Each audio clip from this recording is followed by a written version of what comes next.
Yes, sir. We're back in the building. You already know what it is, and you already know where you have reached.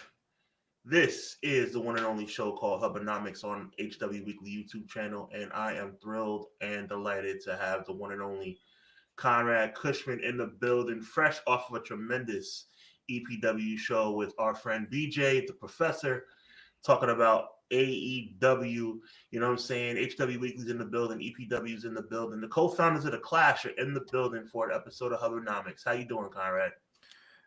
We bring the swag like anyone can, you know? You already know that, bro. You already know that. Mm-hmm. That's not even a question. Not even a question, man. We're gonna get into some pro wrestling resumes, man. We're gonna talk about people who should have been champion, perhaps people who should have never been champion, and maybe some tweeners that we're not 100% sure about. We got a lot of good stuff in store for you, but before we bring you that, we got to bring you the intro. So we'll be back as soon as this is complete. Let's get it.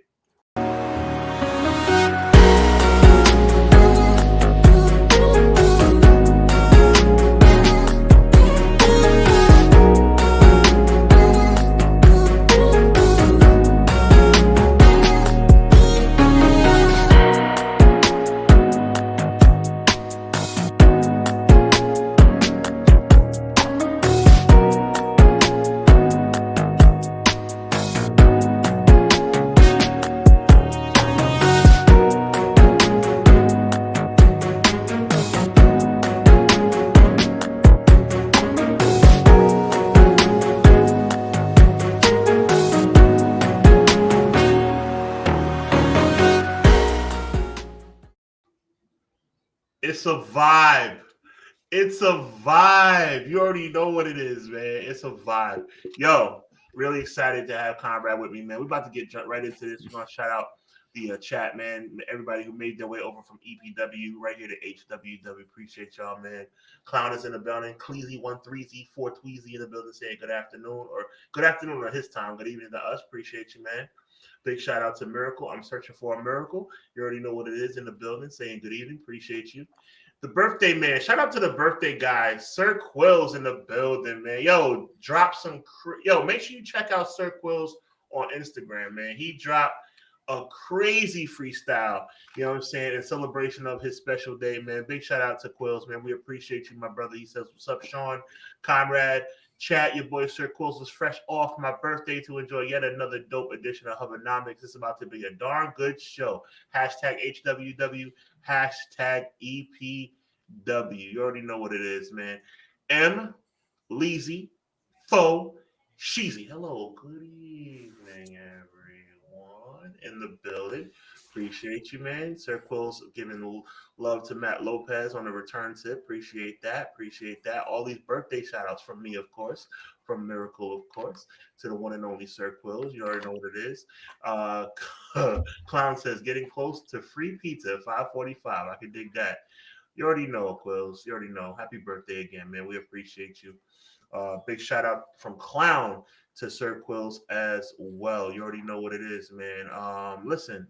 Oh, Clown says, don't ask what's in the cup. It's his cup. There you go. Mind your business. Just mind your business. PG in the if you don't know, if you know, you know. If you know, you know. Mind your business. Just mind your business. Look it up, kids. Look it up. Yo from Professor BJ did a great job, man. Salute to you on everything pro wrestling. Did a fantastic job with Conrad, the grizzled young veteran Conrad Cushman with the Professor BJ over there. We appreciate you. So here we are, man. There you go, Miracle. There you go. That's why we appreciate you, man. Mind your business. Just mind your business. Yo, pro wrestling resumes. You've heard me talk about everything comes back to the mothership. Clash of the Podcast every Monday night, 6:05 Eastern Standard Time on Everything Pro Wrestling channel, Conrad. But my question to you is, do you remember the conversation that was brought up as we get a little bit of technical difficulty squared away? No problem. Because I think you can hear me, right, Conrad? Yes, I can. Okay, fantastic. And you just cleared it up. I guess you had to talk in order. The video heard you, and then you just started talking. The melodious tones of Conrad Cushman just freed up the video situation. But yeah, you've heard me coin the phrase on Clash of the Podcast: resumes count, resumes matter.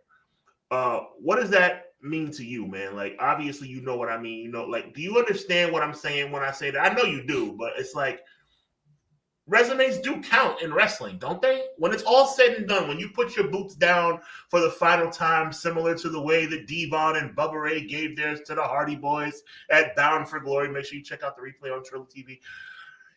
You realize that resumes count, am I right?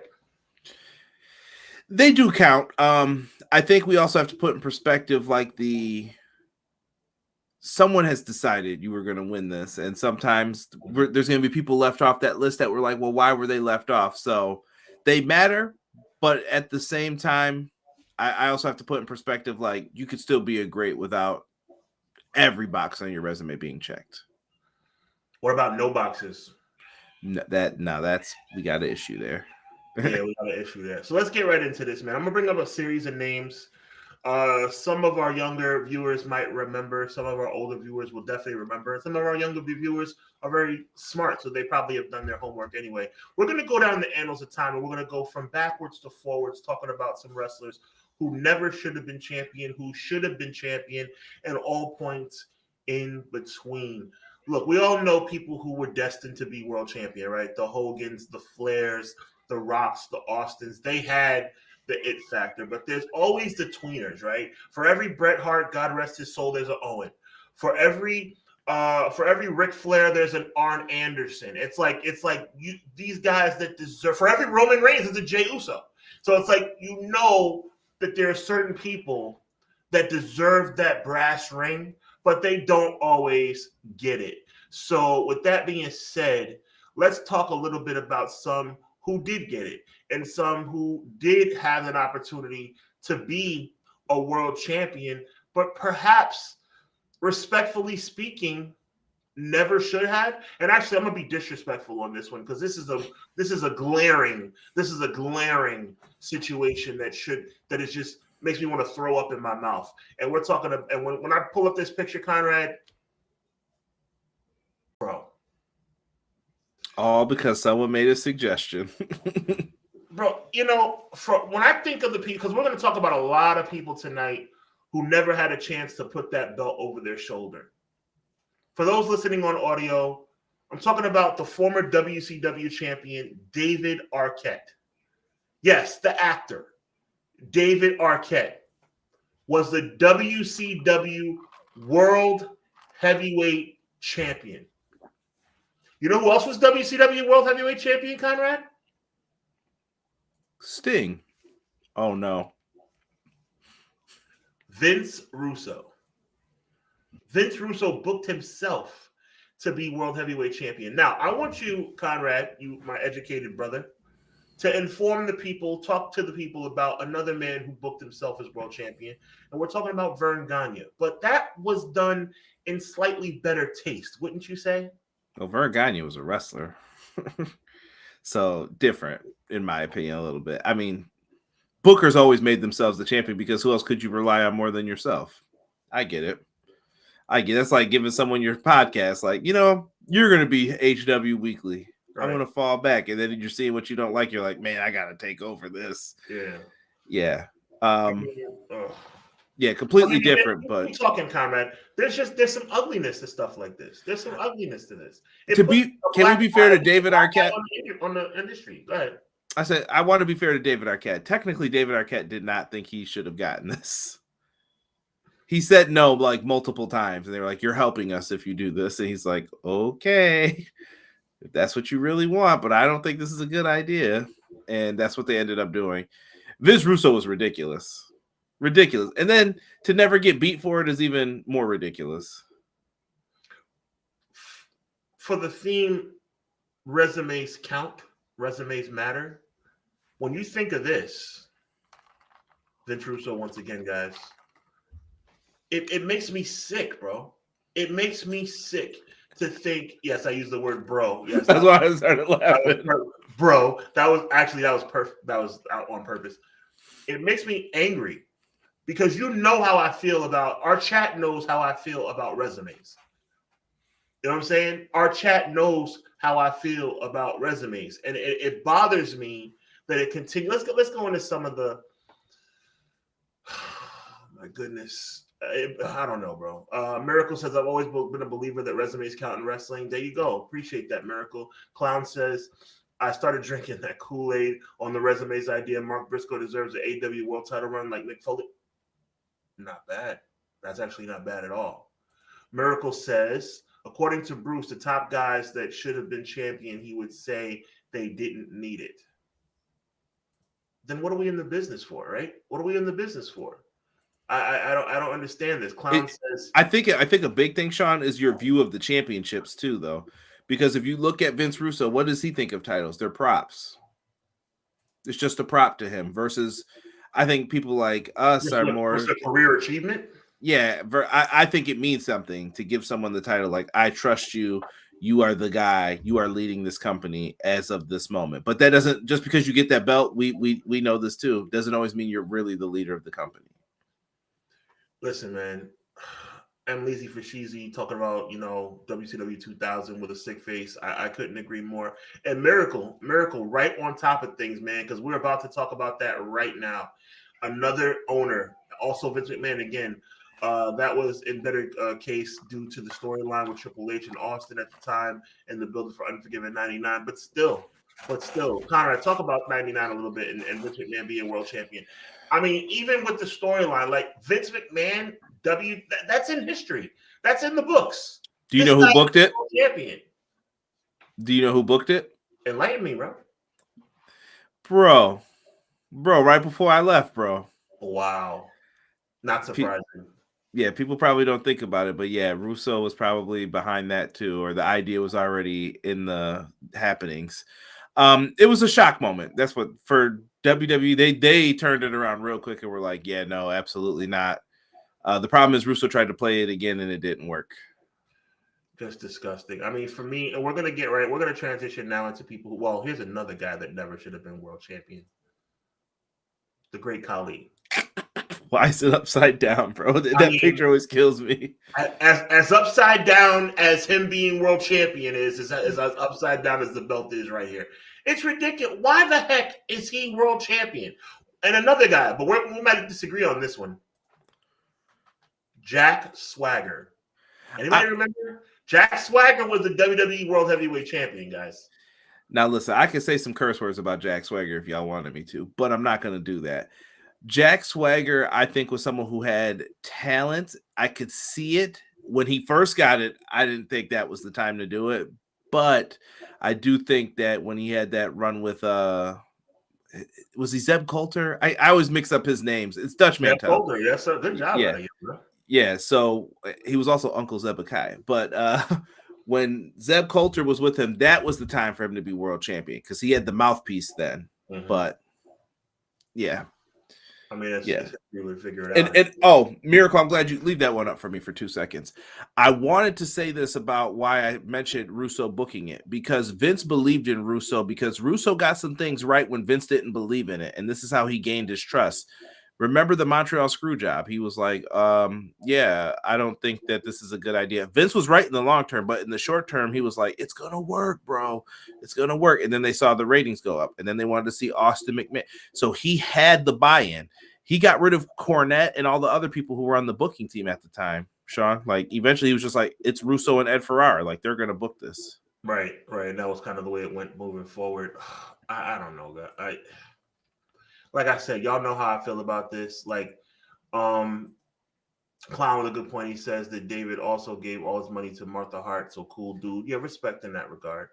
Sir Quills, the birthday man, he says David Arquette and Vince Russo as world champions back then are the reason why egregious possible outcomes like Logan Paul could be a world champion.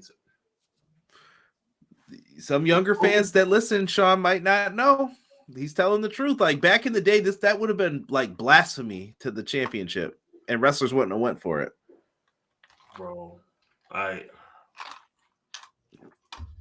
do you miss that? Like the protection of the business and the title? Like, do you think there should be more of it? Of course. I mean, do you? I do miss it a little bit that it was more serious, but it's not as protected as it used to be. Back then, what did we know, Sean? Like, we didn't know as much. Like, around that time, I think I was finding out like Vince in like 96, 97. I think that's when I found out he actually owned the company. Like, right. That was kind of when he came from behind the desk. Someone said, don't forget Vince gave himself the ECW title too. That is true. He ended up losing that, though. I think he did at least put someone over. Yeah, so he's a 2-time world champion. Oh, God, don't get me started. My God. I mean, El Quills, you want it, you got it. Oh, my. Oh, no. Ladies and gentlemen, your WWE champion, Jinder Mahal. Jinder Mahal.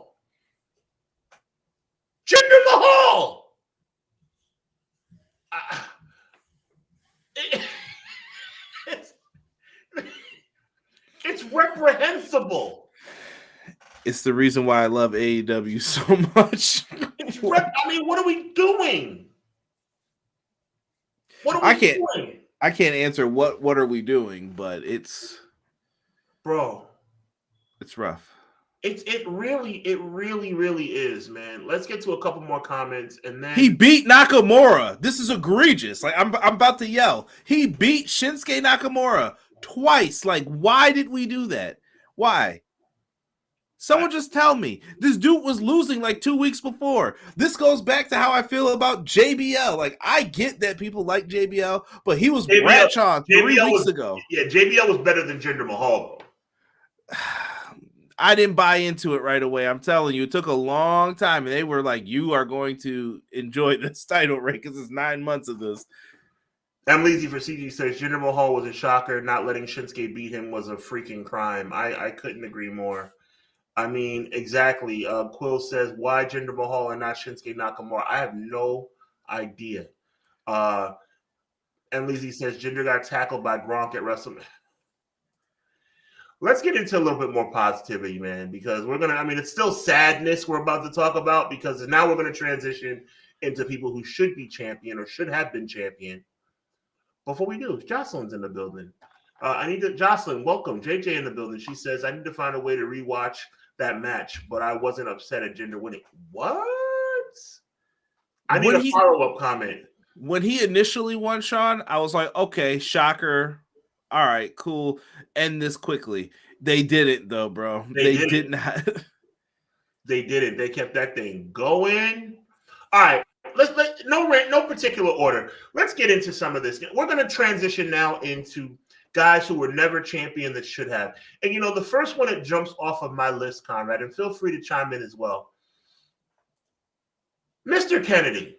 Now, we know there are some extenuating circumstances, and I'm going to give the floor to you, Conrad, about why Mr. Kennedy never won the WWE Championship. But I ask you, Conrad, that window that closed, shouldn't it have been pried open? This guy was hotter than fish grease for about 6 months. And I know injuries, I know outside the ring stuff, but I mean, talk to the people, Conrad. That injury was at the worst time that could ever happen to someone. And if you believe the story, he actually was going to cash in that same night. So it would have been like a week or two later. Mm-hmm. All he had to do was hang in there and he could have been the champion. But sadly, it didn't happen. It's sad. I thought him and MVP were primed to be champions. Yeah. And as much as I like MVP, even more Mr. Kennedy. Yeah, well, I think MVP kind of got saddled with the old idea of like, this guy was a criminal, blah blah blah. Like, that's garbage in my opinion. Like, come on, dude. I think he should have been in that mix too, but it just never happened for him or Mr. Kennedy, which sucks. Touche. Now, this guy was the WCW International Champion. Look it up, kids. But he never won the big prize. Now, my question to you, I'm talking about Ravishing Rick Rude. Simply Ravishing, along with Bobby, the brilliant one, Brain Heenan. Do your homework on that one as well. I bet Conrad didn't even see that one coming. I'm saying WCW Rick Rude theme in my head right now. He's simply ravishing. I Ow! Do. Yo, shout out to whoever did the vocals on that. She killed it. Yes, she did. Listen, Conrad, I'm a firm believer in getting what you deserve. Ravishing Rick Rude beat the Ultimate Warrior at WrestleMania 5. Cheater. He earned it. He did it all by himself. I can see Bobby Heenan's jacket folding up for how hard he was holding them legs. The month, August. The year, 1990. Now, we're going to get into some crap right here, chat, and I want your thoughts on this. We're going to get into some crap because I'm going to say some stuff that's going to PO some people right now, bro. God rest his soul. Not speaking ill of the dead. Ultimate Warrior was not him. Ultimate Warrior was not him. Now, I understand that you wanted to try something new at WrestleMania 6. But my question to you, Conrad, and it's a simple yes or no question for the chat. For anybody who is young enough that you don't know, I'm sure you heard about it. And for those who are old enough, you know exactly what I'm talking about. Was by August of 1990, from April of 1990, long enough to realize that Warrior wasn't him. Ergo, Ravishing Rick Rude wins the steel cage match at SummerSlam. Ravishing Rick Rude takes his rightful place as the World Wrestling Federation champion.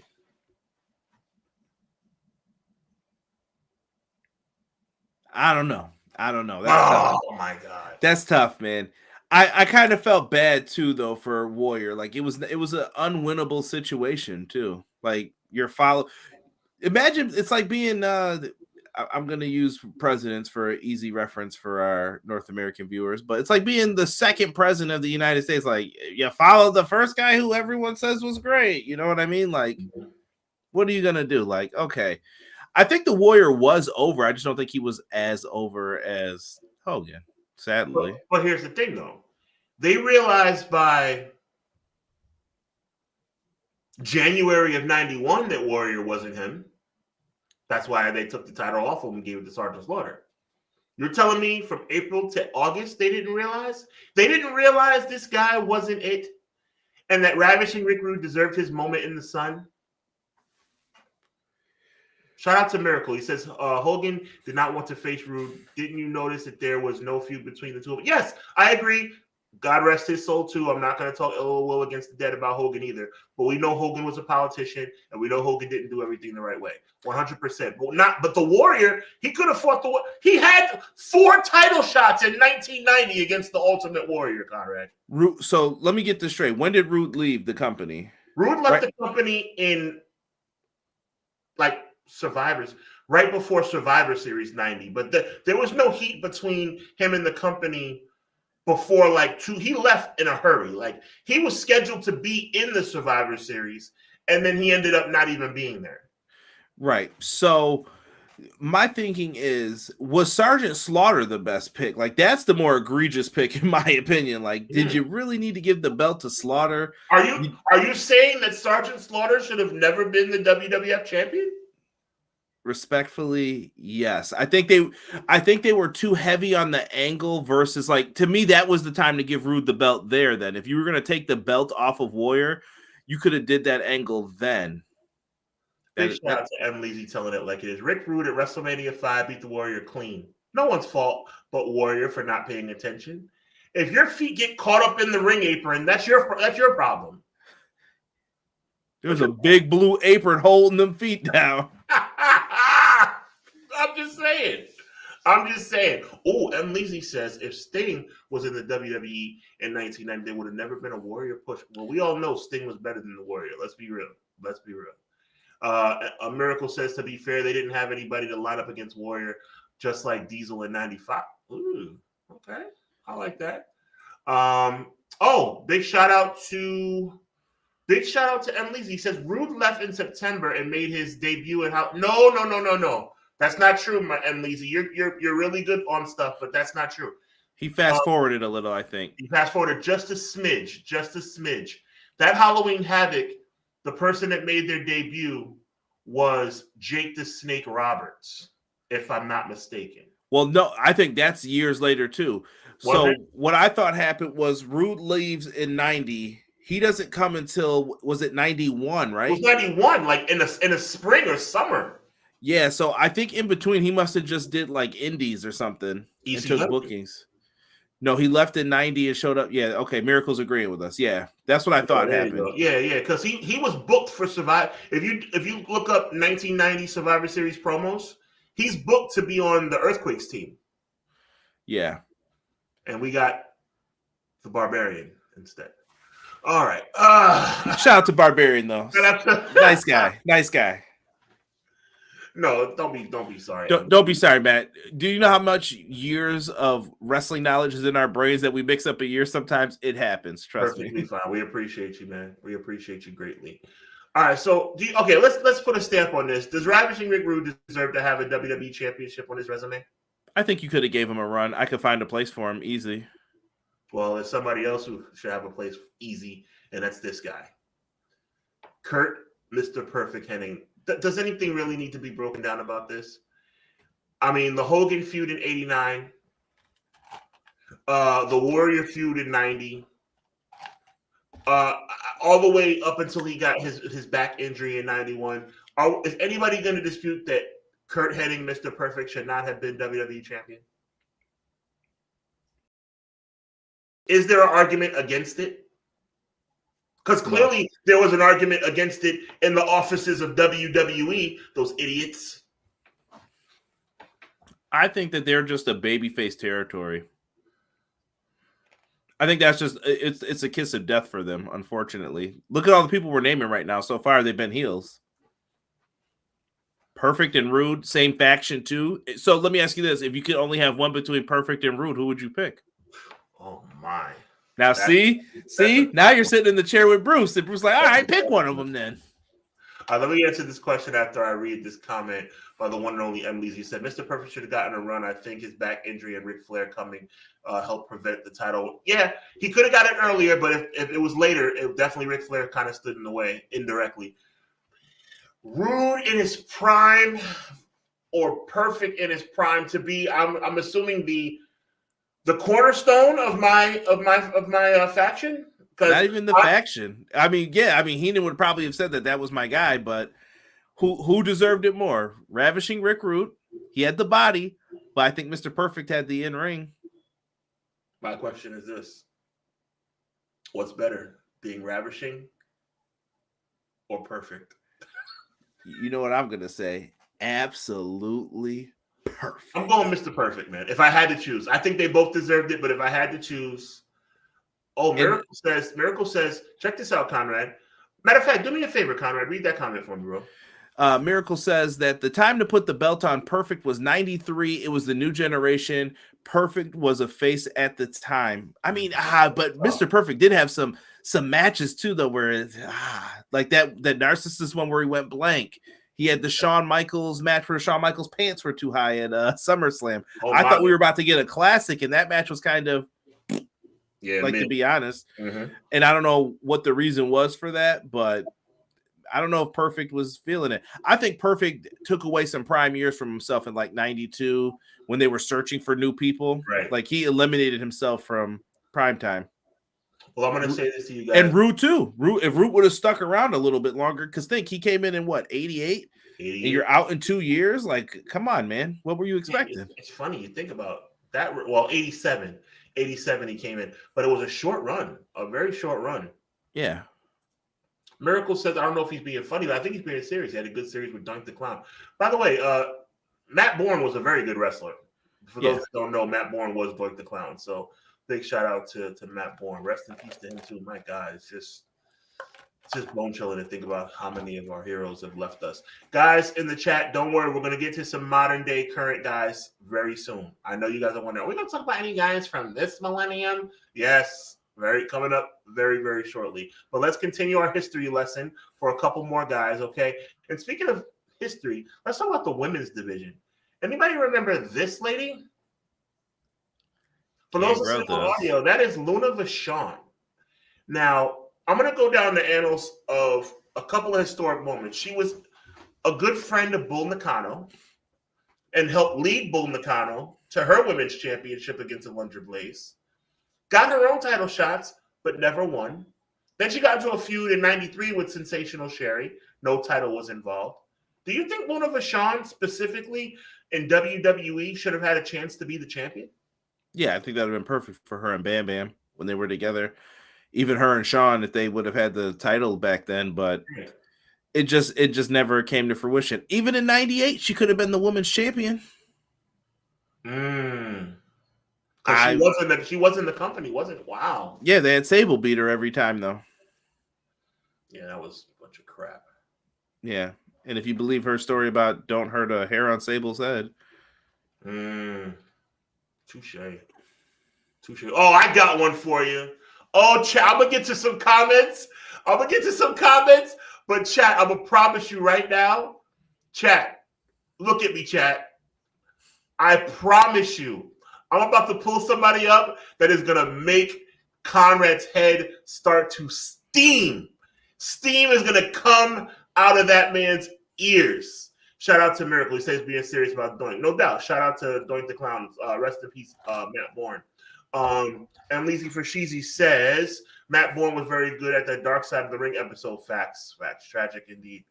Sir Quill says people deserve to be world champion now. LA Knight, Javon Evans, Jada Parker. We all know. Listen, we're getting to it, bro. We're getting to it. Trust me, we're getting to it. Miracle says Luna Vachon. Sir Quill's Luna Vachon. Shout out to everybody in the chat who knows their history. Appreciate that. Clown says Evil Doink was the first wrestler I chose to love.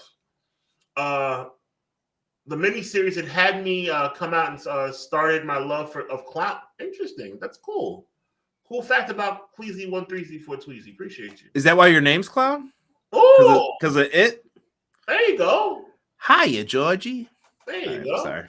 Everything says Luna and Sherry love that little program, that physical brawl they had on Raw, and the physical brawl when she beat the crap out of her at WrestleMania 9 after the match with Tatanka. Oh my. Miracle says apparently the PLA was too much to put the belt on her in 99. She was going to beat Sable at the Rumble. Okay, that's what's up. Okay, listen, here we go, guys. Are you guys ready for me to really anger my good friend Conrad Cushman? Why? Why do we? I want you to think about this, guys. Now, chat might get mad at me too, Conrad. They're going to be on your side. When you're over, you're over. When you get a reaction that is worthy of being a champion, you should be given that opportunity. Now, we all know that he played a little bit of politics that may have changed the course of history in 1988, allegedly. Oh, But no. we're talking strictly the character. I believe this man deserved to be the WWF champion. Please don't. No way. The No way. Man, hear me out. Hear me out. Hear me out, Conrad Cushman. Hear me out, chat. Now, just everybody, BJ's like, hell no. There you go. I love my chat. Yeah, see, Ed Leezy's with me. Clown is like, nope. BJ's like, heck nope. Absolutely not. Hear me out. Was he entertaining? No.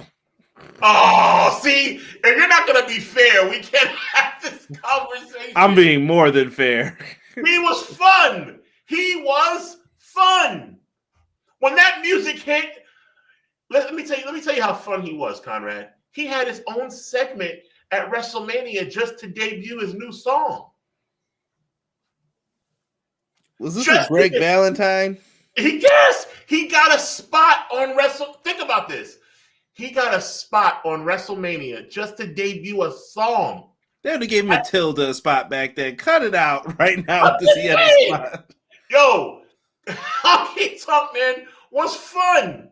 He He is arguably the greatest Intercontinental Champion of all time.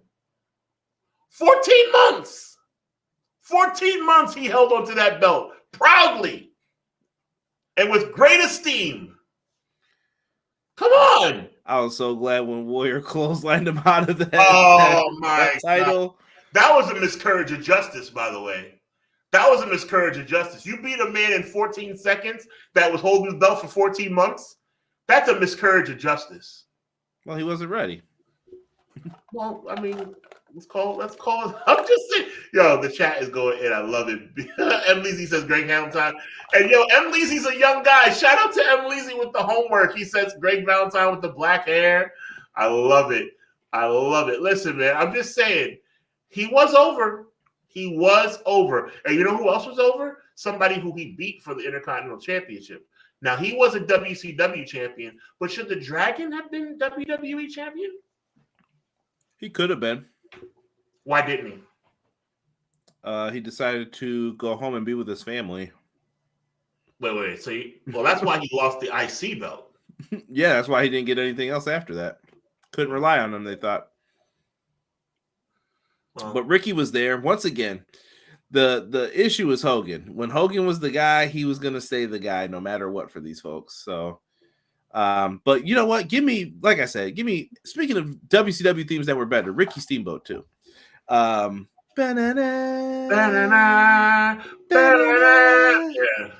flying crossbody off the top rope. But I just always thought that Ricky Steamboat could have been the champ. And I think WrestleMania 4, he should have faced Macho Man again. They had some opportunities to do stuff. They just never capitalized on it. Now, hold on a second, BJ. Hold on a second. BJ says, if Honky Tonk Man deserved it, we should have given it to Santino. No. There's a difference. They had a chance with the honkometer. They had a chance. Conrad at least is giving me a little bit of that, man. Miracle says, yep, Hogan was going to be the guy no matter who. That's a good point. Still got to have heels to work with him, but I guess with, Ricky Steamboat wasn't a heel by any stretch. I mean, to me, this one coming up next is a no-brainer, bro. I mean, to me, it's almost a disgrace that it wasn't the case. And we've talked about him a great deal before, and that's the late, great Scott Hall. I mean, how did WWE drop the ball on this one? I mean, help me. How did WCW drop the ball on this one? Charisma, technician in the ring. Before the issues with the outside, I'm talking about like prime Razor, prime Scott Hall. There was nobody better. Never a world champion. He was also a rebel rouser a little bit too. Well, go into more detail, man. I'm screaming from the rooftops. He should have been world champion. You got to give me a counter argument, bro. I am. I know you're a little tired. You're coming off of Everything Pro Wrestling. By the way, check it out on replay. Everything Pro Wrestling with BJ, AEW review, AEW pay-per-view preview. Check it out after the show. But come on, Conrad. No, this is just me thinking about it. So, could you get into the realm of like, he had a what do they call it? A demon. Everyone has their inner demons with that stuff. Mm-hmm. I don't want to even play into that, but think about who Scott Hall was as a person when he tells his stories of like how he interacted backstage, how he, treated people, and also a member of the Clique. Everyone can't be the champ in the Clique, but he was probably happy for his friends. You don't hear me screaming from the rooftops about Sean Waltman. This is true, but Waltman gets a bad rap too because he was too small. But if it was today's time, he doesn't look too small as much as they did back then. Right. But Hall had it all. He had the looks, he had the height, he had the size, he had it all, like you said. But he would argue about his pay, how we're going to do the finish. I think we should do it this way. I think we should do it that way. He spoke his mind. Maybe they didn't like that as much, but I'm sure Sean was, if not worse, you know what I mean? But they still went with him. Maybe it helped because Pat was bringing him up. Maybe he needed someone in his corner. I think Scott Hall didn't play the right politics to get what he needed. Miracle agrees. And Lizzie Fashizi agrees.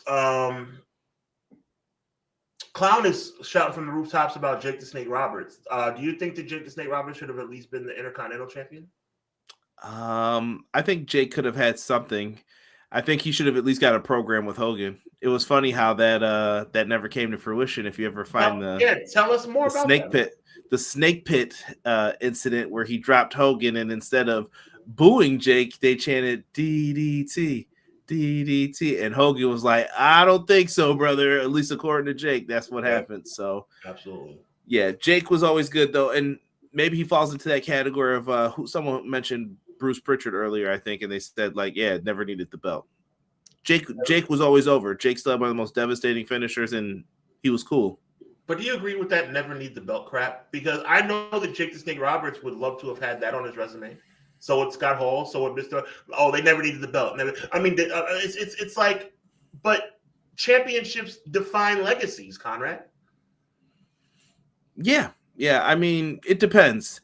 I think, do you ever let someone keep the belt for 4 years though? Like we just came off of Roman Reigns having it for 4 years. How many people do you think got hurt by that?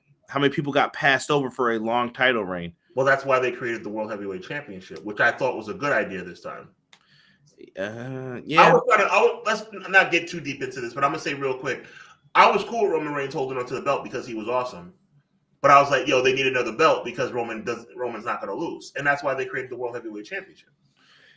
Yeah, I've never liked 2 world titles, and you know why? Because eventually you show your colors on who's the real champ and who's not. And we see that all the time. Yeah, it's a very interesting topic, though. Like, could he have used it? Sure. Why not? I mean, I think all of those guys would have took it. Like, it's a pay increase. Well, speaking of money, that guy. Now we know the story. People listening on audio, Emily talked about it. The one and only $1 million man, Ted DiBiase. Now, Conrad. For those of us that don't know, please, I'm gonna give you most of it, so I don't have to, make you use too many of your already strained vocal cords. But the story would have it. Ted DiBiase was scheduled to win the World Wrestling Federation Championship at WrestleMania 4. It was going to be a historic situation for more reasons than one, because you were going to have a heel win the main event. Similar to the way that Andre won the main event at Survivor Series, the first ever Survivor Series. But Hogan must pose. Hogan came out, beat up Andre with the belt after the Survivor Series was over, and everybody got to go home with Hogan flexing and doing all this jazz. Now, WrestleMania. Similar situation at WrestleMania 1988, WrestleMania 4. I'm pretty sure, Conrad, that Hogan would have found a way to get back out there and end the night with with all this jargon. But the winner of the main event was supposed to be Ted DiBiase. However, that would go along with the fact that it was supposed to be Macho versus Honky Tonk Man in a rematch for the Intercontinental belt at WrestleMania, in which Macho would regain the title. Who knows if Macho Man would have ever been world champion? Macho Man was great, God rest his soul, so you would think he would have got his chance eventually, but as fate would have it, his story would tell it, he wouldn't have got his chance at WrestleMania 4 because he was going to win the Intercontinental title at WrestleMania 4. So, all that being said, they ended up creating the $1 million belt because of all the different situations that went on that led to DiBiase not winning the title.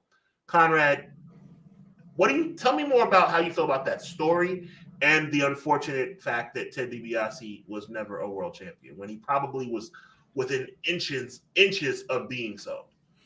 I think they blew it. I think that was a money ready to be made opportunity, and I think Hogan would have made a lot of money off of it too, to chase the $1 million man. I think the tournament would have played out the same way at WrestleMania 4.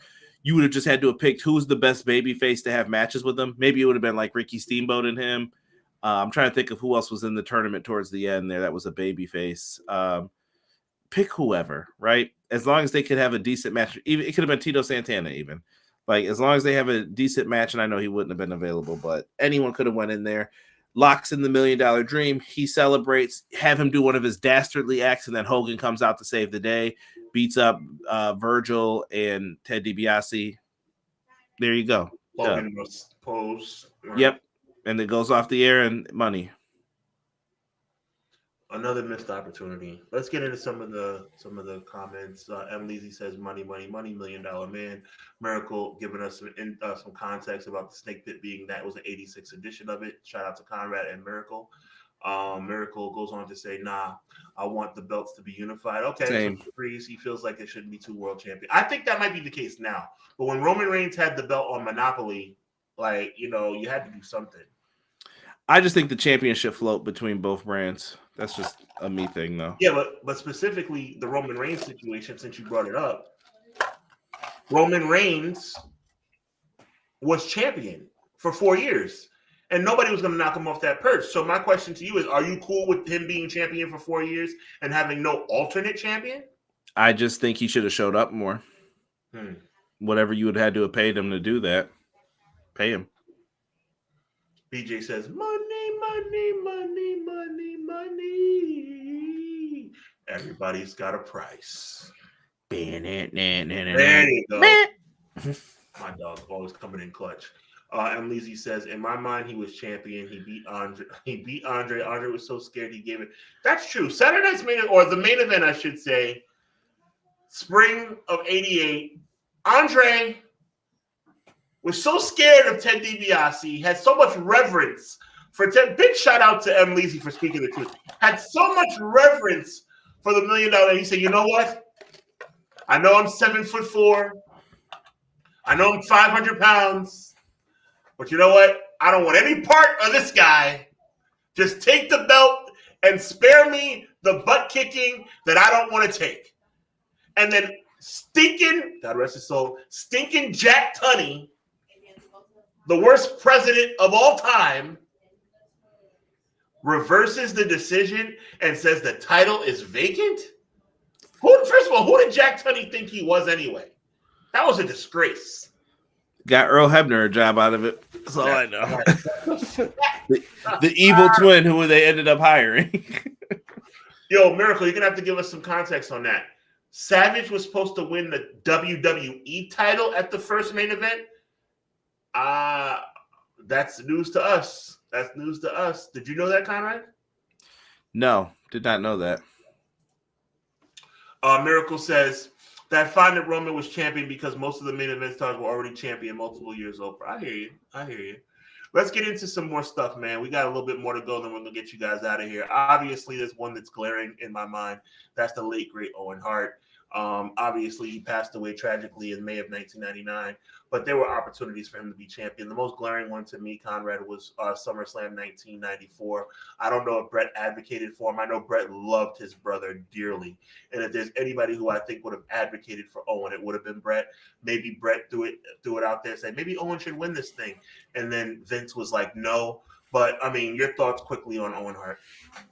Owen Hart should have been the champ instead of Bob Backlund if we were gonna end that title reign and do that, but I could also see why someone might have said, yeah, they're putting Diesel over.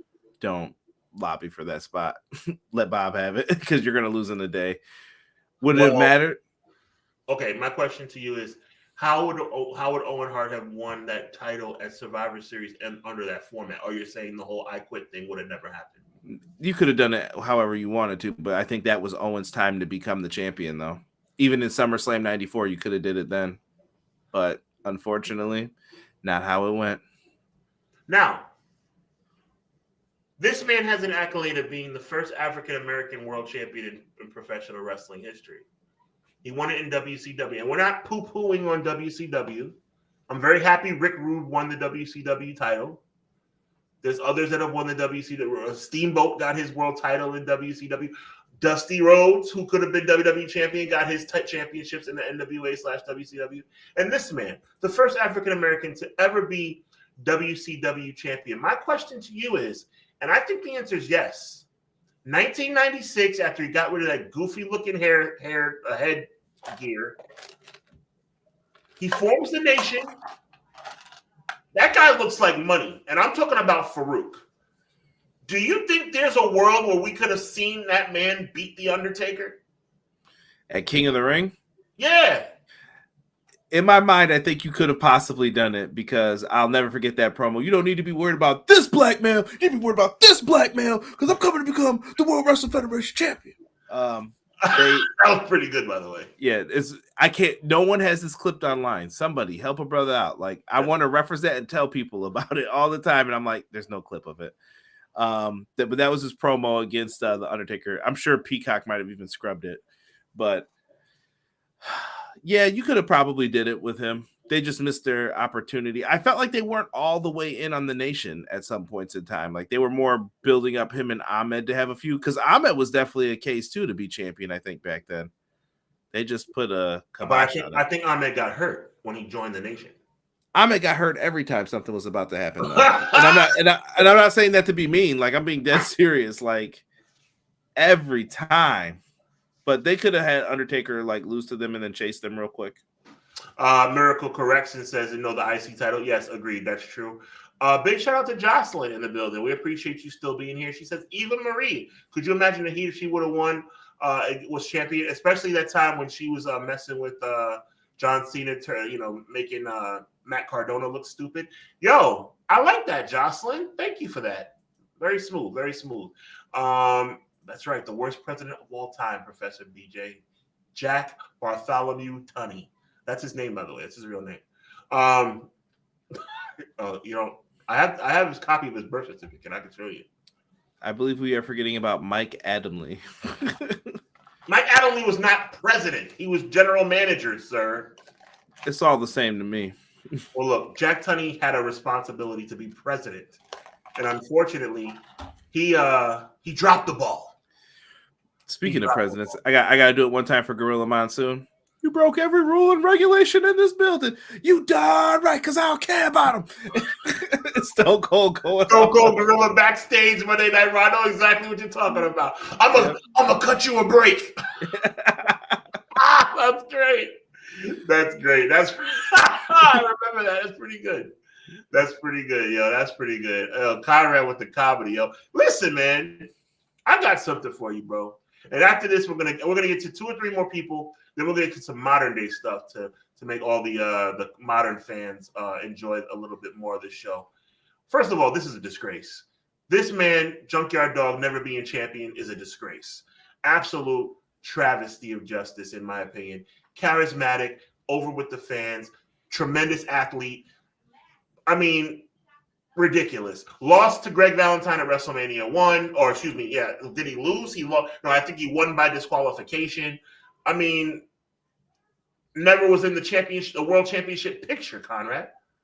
But he can team up with Hogan on Saturday night's main event. Oh yeah, that's cool. But no championship though.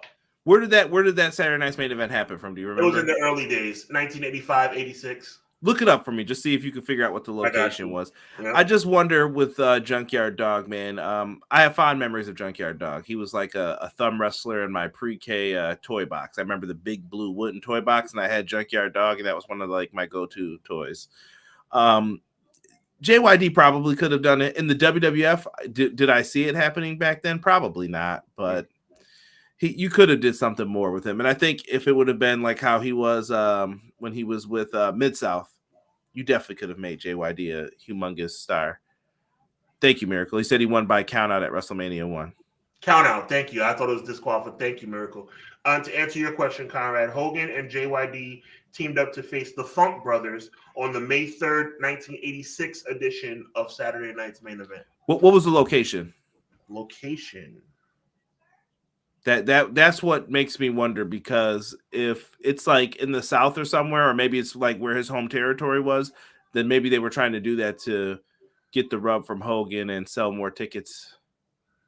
So that would fascinate me if they were. You gotta continue talking to the people while I look this up. Oh, that's what I was doing. I'm just stammering on here with it with Terry and Dory. We're live, pal. Yeah, we're live, pal. They could have at least gave him the IC title with JYD. Yeah, he could have been in that mix too. They were trying to make that IC title the workhorse title, but he was over enough though. Remember, he used to bring kids in the ring. Yeah, Providence, Rhode Island. Ugh, that doesn't even make sense. Then I'm out. My theory's out. I like your logic, but in this case, Providence, Rhode Island, bro. It wasn't the South. And this, when Sean yells at me on Clash 605 every Monday, this is why, because I'm trying to put together logic as to why did you do this, and instead, Hogan probably just didn't want to work that night as hard, so he's like, "Yeah, give me JYD." Bro, I do give you a hard time because you are.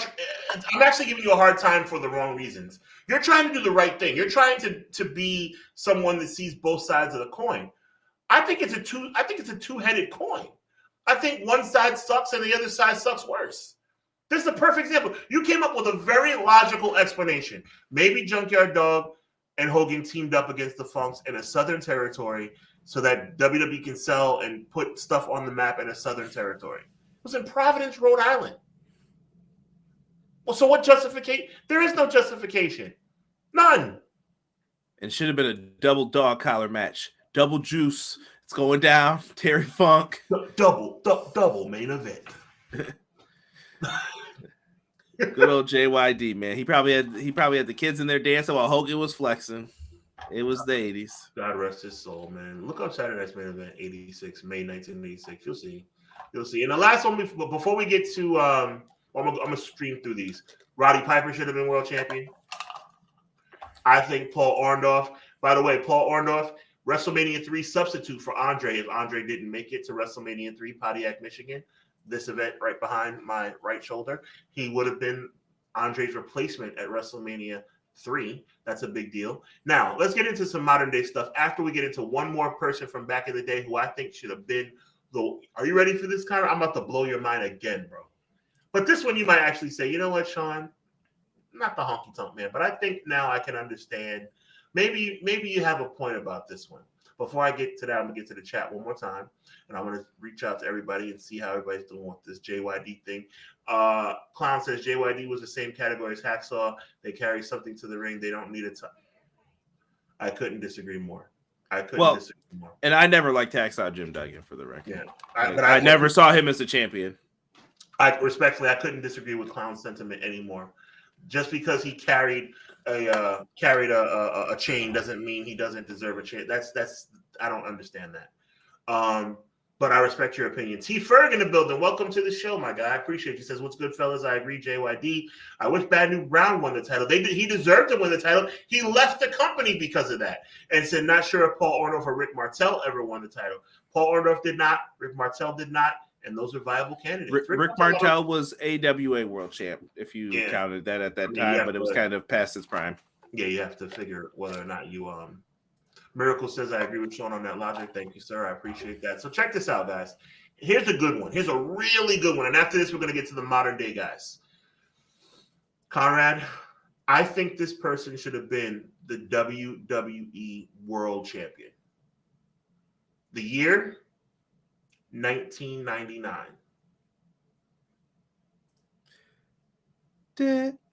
Oh, not Gangrel. It's China.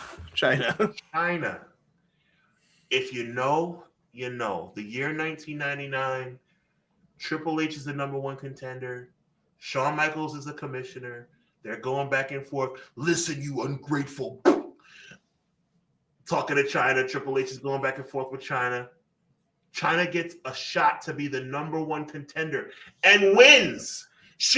We're 2 weeks away from SummerSlam, and China is the number one contender to challenge Stone Cold Steve Austin in the main event of SummerSlam, Minneapolis, Minnesota. Jesse Ventura, the governor, is the ref. The most powerful referee in World Wrestling Federation history. But as fate would have it, they changed their mind. Mick Foley came back. Triple H, they faced each other in a triple threat. Triple H wins the title the night after SummerSlam. And do we know why they changed it? Enlighten us. Stone Cold Steve Austin wasn't dropping the belt to someone new. He dropped it to Foley and said, you could put him over then. I'm not doing it. I mean, hence why the two-man power trip ended up being a tag team instead of Triple H. Why don't you face him? Nah, I'm good. Because he knew. Stunner! Can you blame Austin? Like hindsight being 2020? It was 99. I don't know. I think Austin was paranoid. I know, but as much as I criticize other people, I think Austin was very paranoid, but it's wrestling, so who isn't a little bit? Miracle says, I don't think she should have been champion. However, she did get screwed on the way to the match at Summer. She sure did. She sure did. Also, Clown too. Clown said he was saying that from Vince's thought point when he said the thing about carry. Oh, you carry something, right? You're good. You're over. Well, in that case, then I agree. Oh, okay. Sarcasm does not translate well in text. Conrad Cushman has always said sarcasm does not translate. I thought you were talking about yourself. If you're saying that's how Vince felt, then I agree with you completely. Completely, Clown. Yes. But think about it, though. That is true. All the champions never really had something else with them. I mean, I guess Honky Tonk Man had the guitar. Honky had a guitar. Yeah, but he didn't play it. Yes, he did. And he played it beautifully, by the way. Played it beautifully. What a musician that guy was. The cap with Honky Tonk Man on this episode is out of control. And you know who was a tremendous musician as well? I don't know why he was only a musician for about 4 or 5 months, but that 4 or 5 months was amazing. Greg the Hammer Valentine. I'm out. He was fantastic. Pull the cord, someone right now on Listen, there's been a lot of wonderful musical performances at WrestleMania. Most of them have been the Star Spangled Banner or the help me out, Conrad, the national anthem. Aretha Franklin, Gladys Knight, just America the Beautiful. America the Beautiful. Thank you, brother. But I'll tell you something. That WrestleMania 6 performance of Honka Honka Honka Honky Love should go down in the annals. The annals of time. I know Greg Valentine was wondering, like, what am I doing here? Them checks must have been good. He was on WrestleMania that year. Otherwise, where would he have been? Facing Earthquake or somebody again. No, Earthquake was squashing Duggan. No, Earthquake was squashing Hercules. He squashed Greg the next year too. That's true. I'm just saying, what a fantastic, when I think about musical excellence, Jimmy Hart. The first thing, people ask me all the time. There you go, Miracle. People ask me all the time. And I want to have a little sidebar conversation. Chad, feel free to chime in. Sean, who do you think is the greatest singer of all time? Not just in wrestling, I'm talking period. And there's names that come to my mind, right? And feel free to chime in, Conrad. I know you're into this. Whitney Houston, Michael Jackson, people like Celine Dion. You might be surprised. Might be surprised a man of my swagger that has 14 carats in his teeth would say something about Celine Dion. But I love Celine Dion. But when you think about music, there's only one. He's the greatest singer. He's the greatest entertainer. The Cat? And he's the greatest wrestler. And I'm talking about none other than Double J Jeff Jarrett.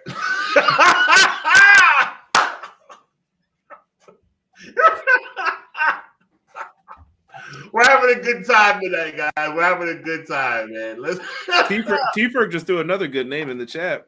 Oh, I gotta see. Let me see. I'm fucking out. I'm having too much fun right now. I gotta check it out. What do you say? I gotta look at the chat. Bam Bam Bigelow. Okay. He made. Who did he make mad? I think it was Andre or somebody that didn't like him at first in the first run. Yeah. Fun fact about shout out to T. Ferg. That's a good one. Fun fact about Bigelow. He was the person who Andre eliminated last to win the Survivor Series. The first Survivor Series. Oh yeah, Andre made sure he got that one. They said because he didn't like him. Miracle knows what it is. Oh my God, the Mountie. It's Quill's birthday because he's just been hitting home runs all night long. The Mountie was fantastic. He was fantastic. But you know what was better than the Mountie in the ring? Hey, chat. You know what's even better than the Mountie in the ring? The shock stick. You know what was even better than the shock stick? Yeah,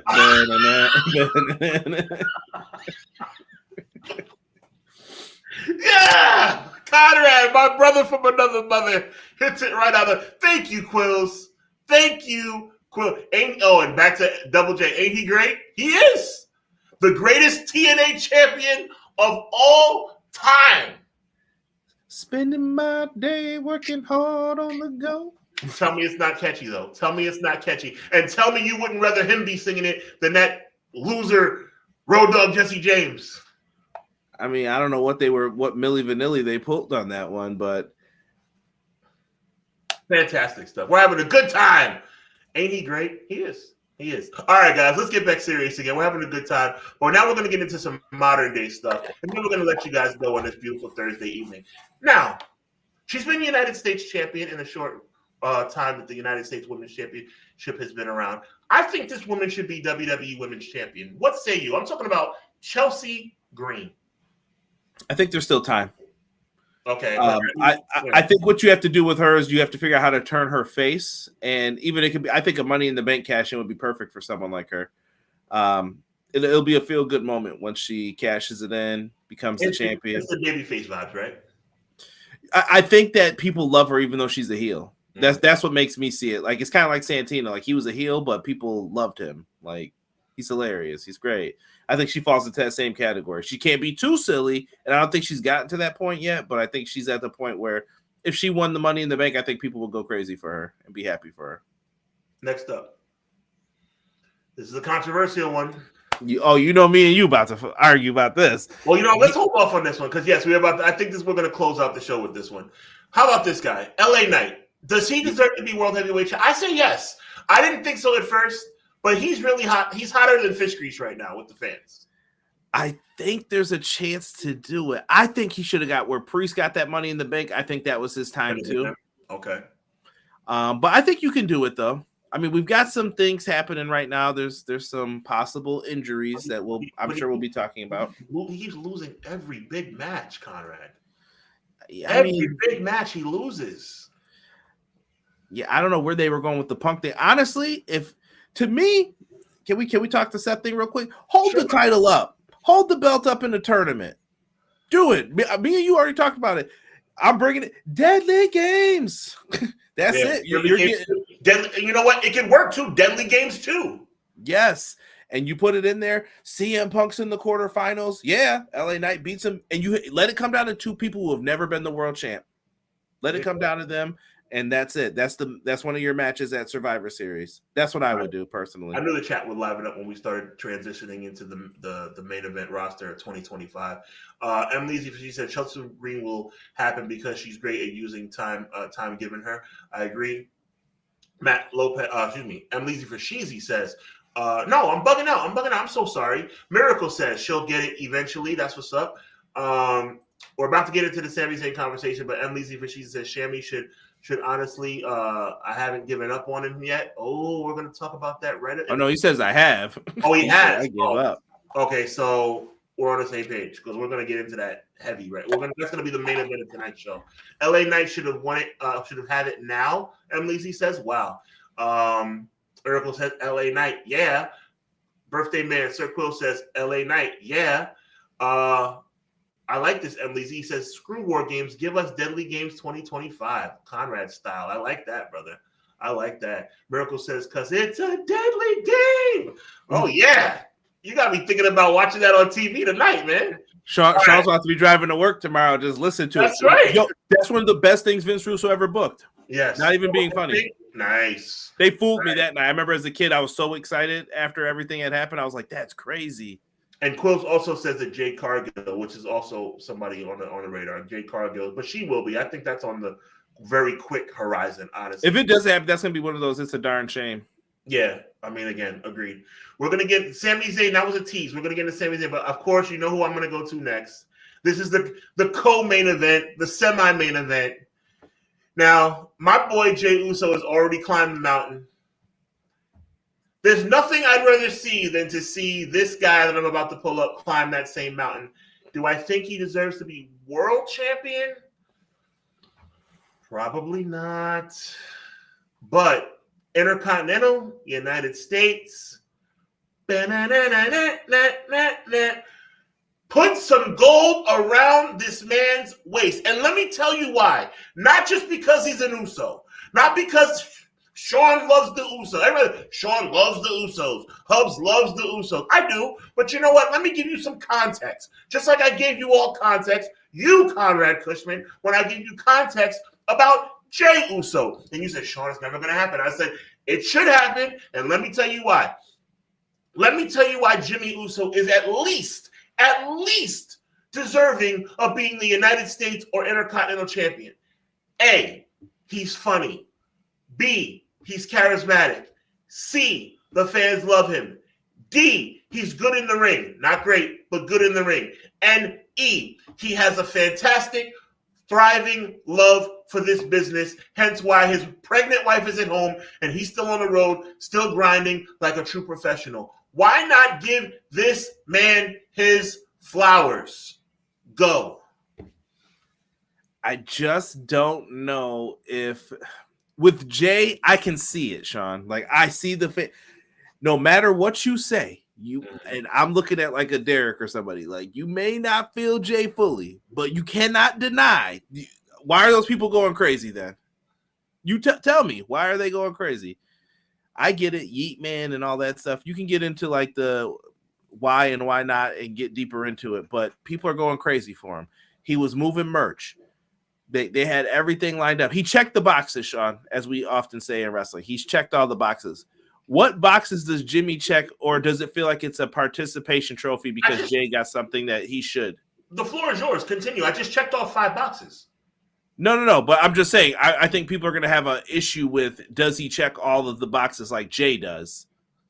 Mm-hmm. It's going to be a constant comparison to his brother and to Roman. And he's not them. And I'm not saying that in a disrespectful way. I'm saying that Jimmy is his own character. You have to view him differently. And I thought if they were going to give him the title, I thought you could have did that WrestleMania 41, but that's not the route that they went.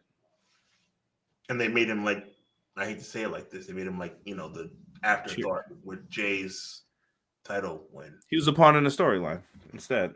Bro, it's a crime. You don't think it's a crime this man hasn't had a singles belt yet? I mean, the whole bloodline had been champions, bro. And you can hold that thought because you've already made your point.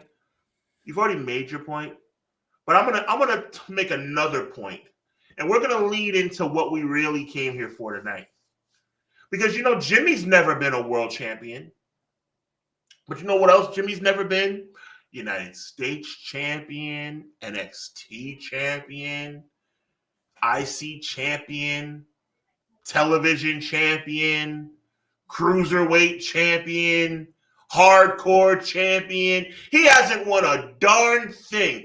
But this guy who the whole world seems to think, especially Conrad Cushman, should be a world champion, is a 4-time Intercontinental champion, is a United States champion, main evented WrestleMania. But no, that's not good enough. Then everybody thinks that this guy deserves to be world champion. Unnecessary, undeserved, period. He is not him. That is ridiculous. Absolutely ridiculous. The floor is yours.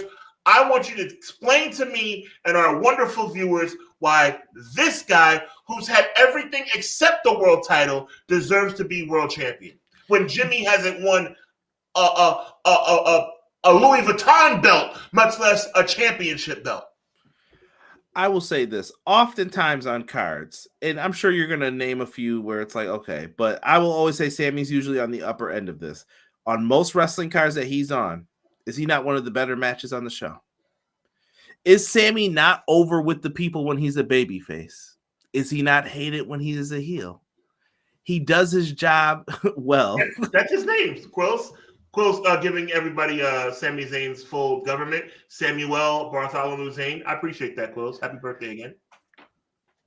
Rock with me here. Like, Sami Zayn has always done it. I feel that his mid-card title, Sean, that you're like saying he was given those, they're participation awards for him, though, because they're not giving him the world title. He's like, That's what I want. That is my goal, is to be the world champion one time. Mm-hmm. And instead it's like, well, not today, Sammy. Here's the Intercontinental title though. See ya. And it's a pawn to me for him. So that he could be a 23-time Intercontinental champion. None of that matters to him at this. It was weird when he beat Gunther. Why did he beat Gunther? Well, that was ridiculous. That didn't make sense. That should have been Chad Gable. But they were probably trying to appease Sammy because Sammy's like, well, I was over, and then you guys didn't do anything with it. He probably brings up logical points, and they're like, well, we got to give him something. Right. So they just were like, well, we'll give him that instead. And Chad Gable gets a gimmick change to El Grande Americano. Like, what are we doing here? So I think we both make good points. The ridiculousness of WWE booking, we know that. Right, but you get what I'm saying. Do you feel me a little bit, at least with the participation trophy? Like, it's not really an Intercontinental title. Yes, Conrad, and the floor is still yours. Let me just interject real quick. It is a participation trophy, but it's a participation trophy. I feel like a broken record, Conrad. I feel like it's the same conversation I had about Jay. You gotta, right or wrong, did I not start and drive the Jay Uso bandwagon? Yeah. Okay. Now, not world title wise, but for IC title or United States title, okay, maybe it is a participation trophy. Jimmy doesn't deserve his flowers. Jimmy, like, big shout out to Miracle. Yeet was Jimmy's first. Yeah, I've never seen the origins of Yeet, but I believe you guys. Jimmy is money. He's, like I said, he's funny. He's charismatic. What exactly is, bro? He's had multiple title shots. He never wins. How is it logical? Answer me this, Conrad. Chime in. Because I knew this Sami Zayn thing would be the main event of the show. How is Sami Zayn, I know you said it doesn't matter, but I think it does. How is Sami Zayn a 4-time Intercontinental champion? 4 times. The current United States champion. And Jimmy has won nothing. Nothing. Okay, let's compare. We're talking calmly. We're still talking calmly. Yes. Sami Zayn is the best thing on SmackDown. He's the only thing worth watching on SmackDown every week. That U.S. Open Challenge, he comes out, he's going to put on a banger with somebody. Tell me something else on that show that's worthy of watching, Sean, without bringing someone from Raw or someone who's not there. AJ Lee comes back. Nothing. What else has been worth watching? Nothing. SmackDown's awful. Agreed. Awful. Agreed. So because you have a horrible champion, but that's another conversation. Yeah, we can get into the deeper. Yeah. Well, hold on now. I don't want to say horrible. Right. You're harder on Cody than me. I won't say horrible. It is, yeah, but SmackDown's not a good show. But it's bleh, right? Yeah. That's what it is. Now, Jay got to be in the spot because he was on Raw. Listen, Sean, no one was more shocked than me when John Cena went flying off those ropes. If you could have seen my face, I was like, I have to call Sean. That was the first thing I thought of. I was like, what happened? He wins the world. I was like, they're going to do it. They have to do it now. Once he won the Royal Rumble, I'm like, you have to do it. But before that, you remember what I was saying? I was like, Intercontinental? Yeah, he'll definitely get an Intercontinental title run. How long? I don't know. And for some people, there is a good Intercontinental title run. Road Dogg. That's fine. Goldust. Other people who got it. And Goldust could have been the WWF champ while we're talking about people, too. Let me throw his name in there. Goldust, and shout out to the chat as well. Shelton Benjamin, T. Ferg brought up. Yeah, and I'm sure we missed a bunch of people still in the mix, but yeah, whoever we omitted, that's out of our mind, not our hearts. Yeah, so you could get into to some of that stuff, but I don't know, man. I just think that Sammy should have at least had one opportunity. He put Kevin Owens over like it was nothing. I get it, that's his buddy. Of course, he's gonna do that, but he always put people over. They told him to be a manager. He managed Nakamura. Yeah. He managed the Intercontinental champion. Like, what are we gonna say to this guy that he didn't do? But then again, like, this is the same thing. But where did he fail, Sean? That's what I'm asking. Where has he failed to where you're like, failure. It's not about failure. It's not about failure. It's about the logic that plagued me for 2 years. 2 years, Conrad. You know how long we've been on the air? 3, almost. Yeah, we're going into our 164th episode. Oh no, we're past 3. Yeah, we're going to our 164th episode next Monday and going strong. But about a third of those, 2/3 of those shows has been me screaming from the rooftops, Jey Uso deserves to be world champion. And nobody believed me. I kept saying, no, he's not the greatest in-ring performer, but there are other intangibles. I'm not going on a Jey Uso rant. I'm making a point. Jimmy Uso doesn't have those intangibles. And if he does have those intangibles, you're saying Sami Zayn has more? I mean, Sean, he's main evented Mania with the Usos. I think that he is just as much a part of the success of the bloodline that we're going to give to everybody else in that group. I know Roman's the centerpiece of it, and we can all get into that. But Jay became a bigger reason, and that was based off of Jimmy's injury at, what was that, WrestleMania? WrestleMania 36? Yeah, based off WrestleMania 36. And then Jay's not where he's at right now if that never happened.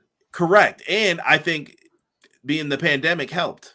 I've told you, I think WWE learned how to sweeten crowds, and I think them not having all that stuff made crowds miss wrestling more. And they're like, oh, I should go back to watching WWE. Maybe it's not so bad. And then the changeover happened. We could get into all that another time. I couldn't agree more, Quills. One of the biggest disgraces of all time, Booker T losing to Triple H after that racist crap he talked about in the ring. Booker T should have been the world champion in 2003. Yeah, 100%. Just... Dude, I don't know. Like I said, we're both sitting up here arguing for two people that probably should get something more than they have, but yeah. So will they? We'll see. But listen, man, I want to thank you, Conrad, for your continued excellence in the world of podcasting. You're doing double duty tonight. I appreciate you coming on, man. Yo, shout out to the chat. As always, man, I know I'm different. I know I'm extra, but I'm doing it because I believe it to be done. It should be done. I like to name people by name. Cleasy130, Miracle, Sir Quill's in the building. The one and only BJ in the building. Professor BJ, I should say. Quills again. I'm going to talk about Quills again. Happy birthday, my brother. Miracle, we appreciate you so much. Oh my gosh, Jocelyn was here. What a blessing to see her. T Ferg was in the building. I appreciate that. My goodness. Gonna make sure I get everybody because I certainly appreciate you guys being here. I just talked about Jocelyn already. Clown, appreciate you being here. It's been a blessing to have you guys here with us on HUBBanomics, man. Anybody who came, appreciate it. Share the video, like the video, all that good stuff. Conrad, talk to the people about what you got going on. Talk to the people about what we got going on. Right now, currently debating about doing a Wrestle Dream review on everything pro wrestling. I feel like we're gonna do one more than likely. If I have to give it numbers out of 100%, I'll say 70-30. 70 leaning towards we're gonna probably do a review of it. I will get Sean's thoughts on Clash for sure. And I'm thinking we're going to be talking about this Andrade situation probably coming up here and how Sean feels about it because if you heard me before, I had a couple swears before with that because I don't like that at all. And we got to get Sean's opinion on the Seth Rollins stuff too again because here we are. Here we are again. And what do we do now? How do we fix this problem that we have with all of these people? And do you give the belt to Punk? This is going to change up WrestleMania plans for sure. Sure. I mean, if he's out for a certain amount of time, 100%. Those way too early WrestleMania predictions we did last time on this channel are just kaput now. So go back and listen to them beforehand. Like, yep, pack them up. Go back and listen and see how wrong we were. Oh, my God. My God, listen, man, Conrad, you know you're my brother. I appreciate you, man. Thank you so much for being here. I certainly appreciate it. Chat, I appreciate you guys, too. There's only one place to be. Monday nights, 6:05 Eastern Standard Time. The mothership, the one and only Clash of the Podcast. Conrad, myself, bring you a 90-minute blitz of pro wrestling that is always going to blow your mind and keep you informed in the world and the sport that we love. So on behalf of my good friend, the one and only Conrad Cushman, my name is Sean Hubbard. This is HUBBanomics. This is also kind of like clashy. I'm going to say it's classy, a classy edition of HUBBanomics. And I'm going to say classy. A classy. Because we got to plug the other show. A classy edition of the one and only HUBBanomics. We appreciate you guys. God bless, be encouraged. Evil never prevails. Until Monday, you already know what it is. Actually, maybe not Monday. Maybe before Monday. Check your local listings. Later.